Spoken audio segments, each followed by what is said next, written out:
Banjarmasin. Hari ini kedatangan guru besar kita, Prof. Desi Emril.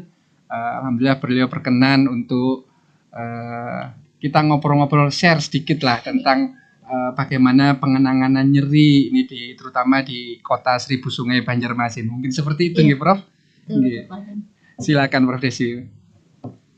Dr. Pagan, terima kasih banyak atas nama Pokdi Nyeri PP Perdosi. Kami mengucapkan terima kasih karena pada hari ini kita bisa bertemu dan membuat satu serial podcast lagi antara Pokdi Nyeri dengan Pokdi Nyeri cabang Kalimantan Selatan, Banjarmasin ya, Dr. Pagan. Terima kasih, Prof.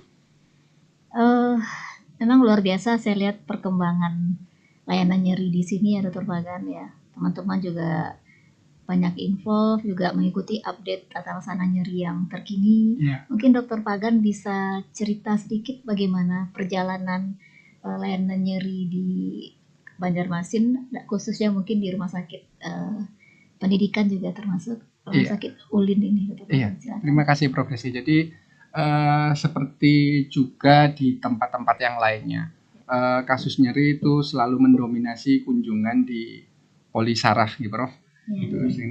Di sini Perdosi cabang Banjarmasin juga mempunyai beberapa anggota yang mempunyai SKT.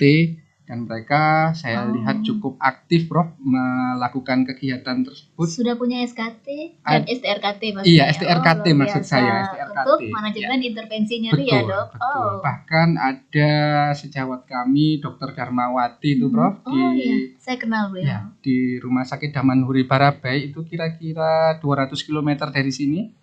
Beliau aktif banget dan bahkan kemarin ngomong sama saya, Dr. Bahkan saya siap-siap nih mau ambil ujian CIPS, seperti itu, Prof. Tuh, terus kemudian di Martapura ada Dr.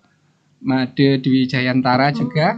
Ya, itu beliau tuh hebatnya bisa melengkapi ya di rumah sakit umum daerah di kabupaten, tapi dia alat-alatnya cukup lengkap dan dikerjakan di Polisaraf juga maupun di OK. Sedangkan kami sendiri di Rumah Sakit Ulin, kami ada beberapa fasilitas, ada USG guiding juga, kemudian ada ini ya, SIAM juga, Prof.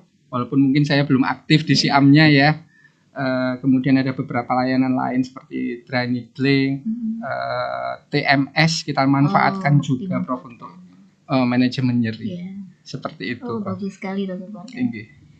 Karena memang nyeri itu kan harusnya bisa ditangani dengan multimodal terapi, ya, banyak pilihan yang kita bisa gunakan untuk pasien, karena bagaimanapun menangani nyeri tidak hanya sekedar memberikan obat, tapi juga bagaimana kita melihat latar belakang sosial ekonomi pasien, melihat apakah ada faktor motivasi, faktor kognisi yang harus kita perbaiki, termasuk sebetulnya tindakan penintervensi ini menjadi salah satu layanan yang kita andalkan bila terapi konservatif sudah tidak memberikan hasil yang optimal, Dr. Pagan ya.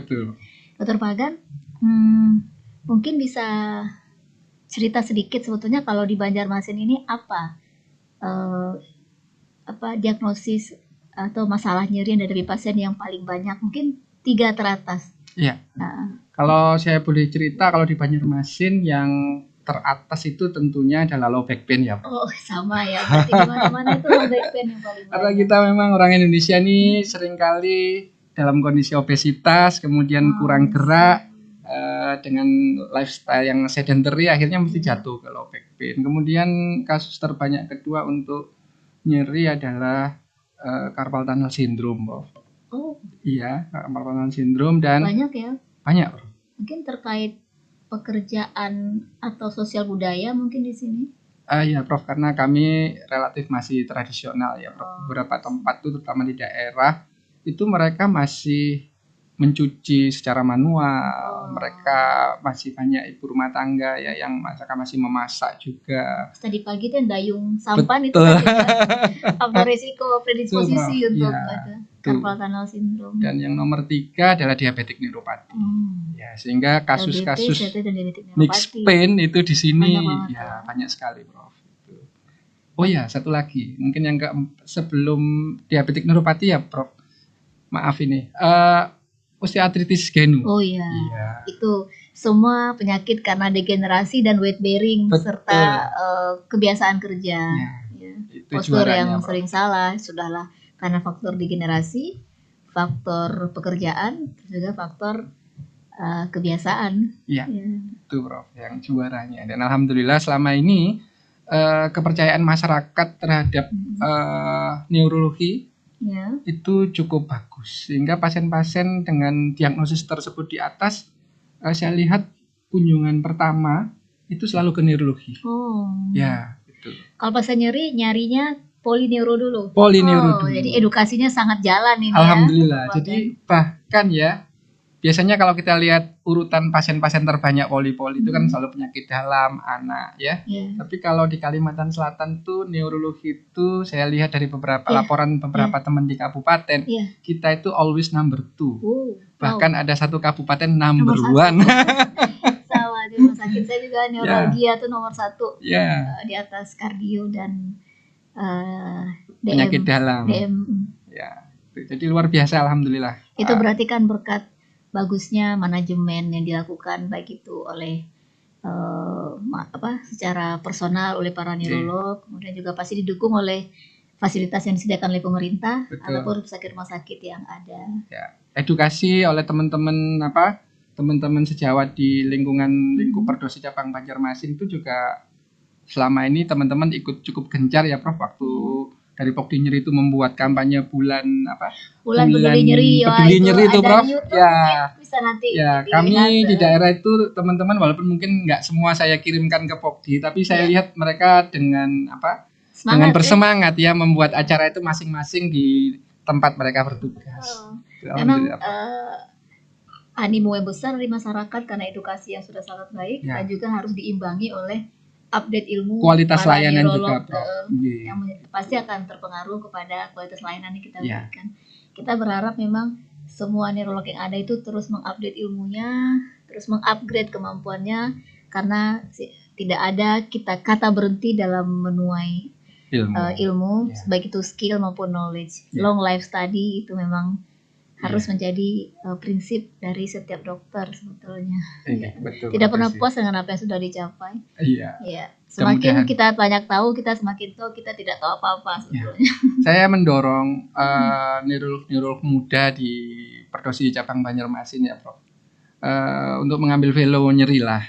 Seperti itu. Ini kami ada satu calon kami, Dr. Martin Tori dari Rumah Sakit Palangkaraya. Ini mudah-mudahan nanti bisa diterima. Kita usahakan karena kalau kemarin memang ada sedikit batasan karena baru, masih sistemnya masih kita bangun. Tapi di bulan Juli ini kita sudah mulai, di bulan Mei sudah mulai pendaftaran. Mudah-mudahan Prof bisa sehingga bisa berkembang karena Perdosi cabang Banjarmasin ini terdiri dari 2 provinsi, Prof. Provinsi Kalimantan Selatan dan Provinsi Kalimantan Tengah. Kalau Provinsi Kalimantan kita lihat sudah mulai berjalan. Nah, untuk Kalteng ini memang bisa dikatakan masih baru. Itu kami harapkan karena jaraknya cukup jauh sehingga layanan nyeri pun bisa berkembang dengan baik di Kalimantan Tengah. Seperti itu, Prof. Dr. Pagan, mungkin terakhir, apa harapan Dr. Pagan, baik sebagai Ketua Pokdi Nyeri cabang Banjarmasin dan juga sekaligus Ketua Perdosi ini beliau. Karena saya suka ketukar-tukar gitu, Ketua cabang Banjarmasin untuk PP Perdosi, untuk Pokdi Nyeri PP Perdosi dan juga secara umum mungkin untuk institusi pendidikan, untuk rumah sakit atau pemerintah. Silakan Dr. Pagan. Alhamdulillah ya, kalau selama ini saya bergabung dengan Pokdi Nyeri, kegiatan Pokdi Nyeri selama ini sudah sangat-sangat luar biasa ya. Kalau boleh saya katakan mungkin agak hiperaktif dibanding Pokdi yang lain. Demi supaya kita tuh makin dikenal. Iya, luar biasa ya. Itu harapan saya ke depan kita semakin maju dengan kegiatan-kegiatan kita di bidang pelatihan maupun pendidikan. Semakin kompak bersatu untuk maju bersama. Ya, dan jangan lupa bahwa sekarang kunci kita untuk tetap menjadi leader di bidang nyeri ini salah satunya adalah edukasi kepada masyarakat dan edukasi kepada sesama dokter. Iya, Jangan lupa adik-adik kita dokter umum tuh harus juga Ya. kita berikan edukasi, Prof. Setuju. Itu yang saya ingin tekankan ya untuk sehat semua, dan juga kita sendiri sebagai provider layanan kita harus semakin meningkatkan kompetensi kita ya, Prof. Kompetensi, knowledge ya, bahwa nyeri itu perlu terapi multimodal, dan itu kita harus semakin kaya dengan modal apa yang bisa kita punyai untuk variatif dan banyak dan efektif. Betul. Dan murah. Betul, Prof. Itu yang diharapkan masyarakat kita juga seperti itu, karena mereka datang dengan keluhan itu ingin segera bebas dari keluhan nyeri karena memang mengganggu. Seperti itu, Prof. Kalau untuk PP Perdosi, saya berharap semakin mendukunglah kegiatan kita dan mempertegas. Selama ini kita sangat didukung memang. Dan mempertegas kompetensi neurologi di bidang nyeri, Prof. Itu yang saya harapkan sih. Mudah-mudahan ke depan. Dr. Pagan, mungkin kita sampai pada penghujung bincang-bincang kita.